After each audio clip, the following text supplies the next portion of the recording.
જય ભીમ. મારું નામ વણકર શ્રુતિ છે. હું રાષ્ટ્રીય દલિત અધિકાર મંચની એક કાર્યકર છું. આજરોજ અમે બાલાસિનોર તાલુકામાં મહીસાગર જિલ્લામાં એકત્રિત થયા છીએ.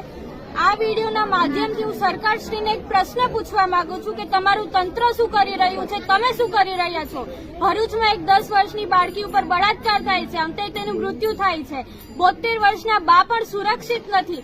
તંત્ર શું કરી રહ્યું છે? અમે મહિલા કે સુરક્ષિત નથી. દર 4 મિનિટે બળાત્કાર થાય છે. તમે મહિલા સશક્તિકરણ ચલાવો છો, મહિલાઓ માટે યોજના ચલાવો છો, પ્રસૂતિ સહાયતા ચલાવો છો, પણ મહિલાઓ સુરક્ષિત નથી. તેનું શું? અમારે ક્યાં જવાનું? અમે ગુજરાતમાં પણ સેફ નથી, અમે ગુજરાત બહાર પણ સેફ નથી, ભારતમાં પણ સેફ નથી.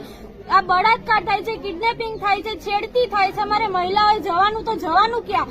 આ પ્રશ્નોનો સવાલ આજે અમે સમસ્ત મહિલા છે પૂછવા માંગીએ છીએ કે અમારી સુરક્ષા અમારે લેવા ક્યાં જવાનું. જય ભીમ. અમે કાનૂન નહીં લેવું.